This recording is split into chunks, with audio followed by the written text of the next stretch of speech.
So I'll answer that with one word: Kinsey. Kinsey was a social reformer. He wanted to rid society of Judeo-Christian values when it came to sexuality.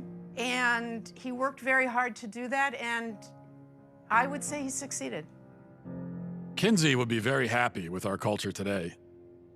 His idea was that children are sexual from birth, that we're all inherently sexual creatures from cradle to grave. He believed that true happiness is found in a life of perverse sexual experimentation, no matter the age. What came out is that his research was fraudulent. Kinsey based his fraudulent conclusions on data he collected from convicted sex offenders and child molesters. His research was conducted in prisons, not everyday America. He also performed horrific sexual experiments on children, some under the age of 1. His most influential book, Sexual Behavior in the Human Male, contains an infamous chart called Table 34, which documents the orgasms of very young kids, including babies as young as 5 months old. But instead of suffering the consequences for his heinous actions, he was and still is celebrated by academia and Hollywood. His ideas form the foundation for sexual education in public schools today. How do we get from this to you can choose your own gender? Okay, well, now we have another very important character, and his name was John Money.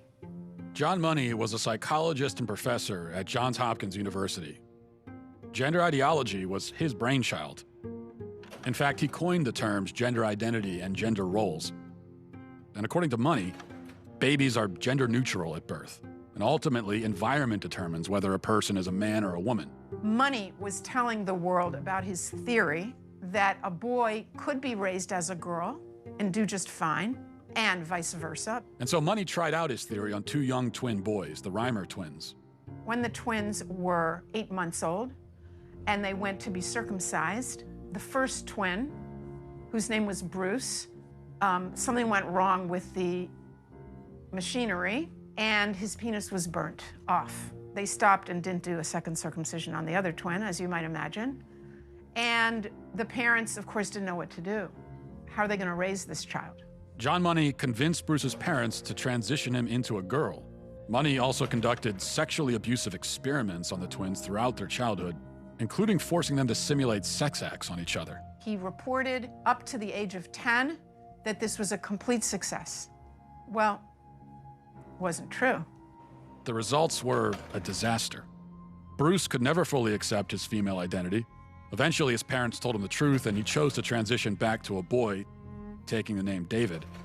As an adult, David spoke out about the abuse and the damage done to him by John Money.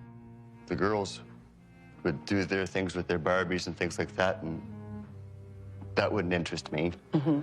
And things such as trucks and building forts and, you know, getting to the odd fist fight and climbing trees, that's the kind of stuff that I like, but it was unacceptable, so I'd never... As a girl?